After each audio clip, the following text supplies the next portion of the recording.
This is our last week of official macro notes. Next week we'll be looking at international trade. So what we want to look at is basically the solutions or the policies that macroeconomists use. And I just want to review, this is our macroeconomic long-run equilibrium, where the short-run aggregate supply curve and the aggregate demand curve intersect at the long-run aggregate supply curve. So this is the picture of what we want. Stable price level. Our output level, our current level of output is at our long-run potential. There's no recession, there's no inflation going on, everything's good. So that's what we want things to look like. And if you recall, we had a couple different views of how to get there. We had the classical view, which is kind of the neoclassical view now, following Say's law, the idea that supply creates its own demand, that we couldn't possibly have a problem because as long as we're producing stuff, it's generating incomes and people will buy the stuff. So there's no reason we would really veer away from that long-run equilibrium for any long period of time. John Maynard Keynes, on the other hand, believed that we might need government intervention to get us back on track because of the volatility of investment. We can't predict from one quarter to the next whether businesses will continue to buy new capital and expand, and because of the leakage of savings. So the fact that excuse me, the fact that people set aside some of their money, some of their income does not become consumption, and instead is in the bank or in the lining of their mattress or somewhere else.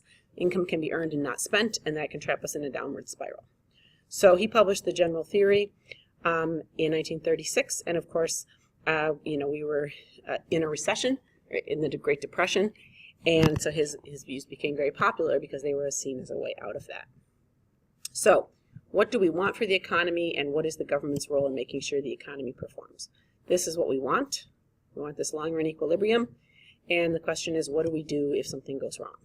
So what could possibly go wrong? We have really two major problems, and we'll also look a little bit at stagflation. What do they look like, and what can the government do about them? Well, if this is our long-run potential, one of our potential problems is that we might have our intersection of short-run aggregate supply and aggregate demand over here, right? And if that's where we are, then we are operating at an equilibrium, right? But the equilibrium is below the full employment GDP. So the current equilibrium is here, right? And I'm not making a judgment about the price level right now because I don't really know what caused this, okay? But all I know is by looking at this picture, I can tell that our output level is significantly lower than it should be, which means that we have unemployment, right? So there's a couple ways to look at this. The Keynesian solution is to say, well, the problem is a lack of demand, right? We know investment's volatile, people are saving too much, income is not turning into consumption, and so what we need to do is we need to stimulate demand.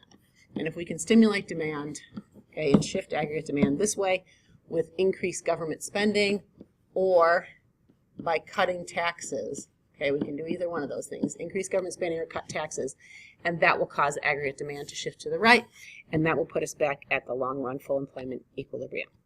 So how much? Remember, we talked about the multiplier effect, right? So if we know that we are, for example, $100 million short of our full employment GDP, and we know that the MPC in this economy is 0.75, then we know that the MPS is 0.25, the multiplier, 1 over 0.25 is 4. Okay, so how much should the government increase spending in this scenario? If we want GDP to increase by 100 million, we take 100 million and we divide it by 4, okay, and that tells us that we should increase government spending by 25 million. Okay, so that's how we would actually do that calculation, increase government spending by 25 million. If you're going to use taxes instead, then you need to apply the tax multiplier. If you recall, the tax multiplier in this case is going to be -3. So if you want to know how much you should cut taxes by, you take that 100, divide it by 3, you get about 33 million, and we need to cut taxes by 33 million. So you want to review the multipliers to know exactly how much you should increase government spending or cut taxes by. Okay, but the principle of what you should do is increase government spending or cut taxes. Okay, classical economists are not really so much on the Econ Challenge tests, but the perspective of the classical economists is basically leave the situation alone, okay? And the reason that they believe that that will work, that you should essentially do nothing, is that they believe that if you do nothing, In this situation where you have high unemployment, okay, it's well above the natural rate of unemployment. If you're there, then what's going to happen is wages will fall. Okay, that causes wages to fall. And when wages fall, that actually is a short-run aggregate supply shifter. So when wages fall, short-run aggregate supply will shift back to the right, okay, and it will continue to do so until we get to the point where we're back at full employment GDP. So classical economists would have a different solution. Typically, it's the Keynesian questions that get asked. Okay, the other problem that we can have, the other major problem that we're going to address would be inflation. And I'm actually going to have a starting point for this one. So let's say we're at our full employment. It's a little bit easier to envision that way. So we're at our full employment output, and things get a little overheated in the economy. People are spending too much money. Aggregate demand shifts to the right, and we are temporarily at a place beyond our full employment, right? This was full employment, and we're at a place beyond that, but we're experiencing some inflation. So this is our price level 1, our long-run stable price level, and now we've moved it to price level 2. So for the moment, we are actually, if you can think of a PPC, we're actually producing out here, right? But that's not sustainable because several reasons, but mainly because the increase in prices is causing people to demand increases in wages, and we're starting to have some problems with that. Okay, so the Keynesian solution to this, of course, is reduce aggregate demand, because Keynes always works through aggregate demand, right? When you think of Keynes, you want to think aggregate demand. So he would reduce aggregate demand, and this would, of course, be the opposite policies, right? So you want to either decrease government spending or increase taxes. And again, if you want to know by how much, you look at the size of this gap. Let's say now we're 50 million above, right? If our multiplier is, say, 4, you take 50 divided by 4, and that tells you how much you need to decrease government spending by. Or you take 50 divided by 5 and realize you need to increase taxes by $10 million. So that would be the Keynesian solution here, reduce aggregate spending. Okay, I'm just going to take that off of here for a minute.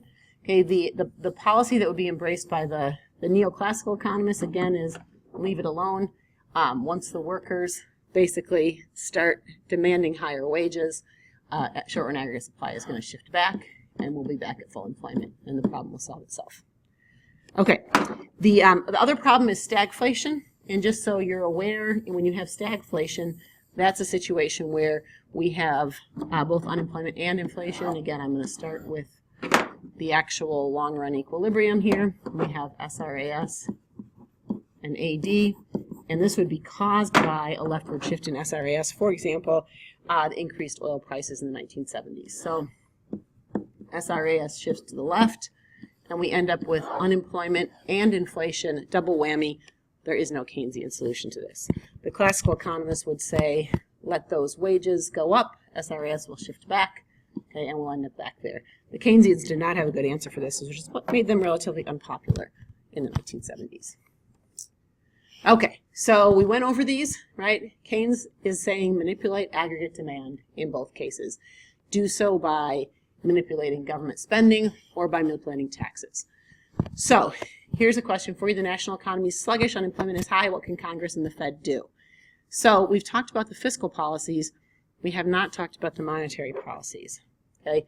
If unemployment is high, then we're in a situation over here, right, where we have an equilibrium to the left of long run. Okay, what can Congress and the Fed do? Congress can increase government spending or decrease taxes. Monetary policy-wise, what do we want to do? Keynes believed that what we wanted to do was increase the money supply, okay, because increasing the money supply would cause, if you think back to your money market graph, okay, which we did a few weeks ago, this is the money supply, right? Increase the money supply. We have money demand here. What happens? Interest rates fall, right? Increase the money supply, interest rates go down. When interest rates go down, this is our investment demand curve. This is interest rates, and this is the quantity, right? As interest rates go down, more firms are willing to make investments, and that investment will shift aggregate demand to the right. So very similar policy, but caused through the money supply.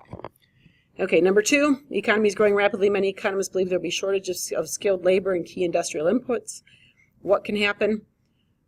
right? If we want to calm inflation, we're going to essentially do the opposite. Reduce aggregate demand through government spending and taxation, or the Fed could decrease the money supply, raise interest rates, and cut back on investment demand.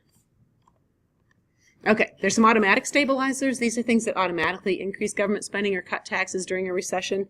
And they would include things like unemployment insurance, because during a recession, more people are unemployed, more people get unemployment insurance, automatically government spending goes up. Same with food stamps. Progressive taxation does the same, because as people's incomes go up, for example, in a period of inflation, the tax rates that they pay on their incomes also go up. So that would actually serve as an automatic stabilizer. All right, what are the drawbacks of using fiscal and monetary policy? Well, the major drawbacks are that you end up with deficits or surpluses.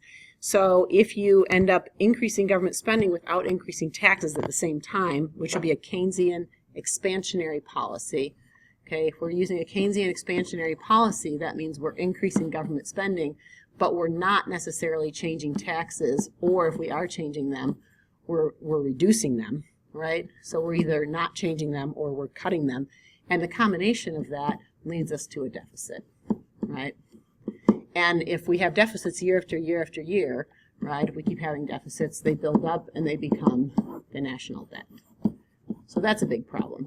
The drawback of expansionary policy is that the government is raising taxes and not increasing spending, so the government's actually sort of hoarding our money, which is not politically very popular. We end up with surpluses.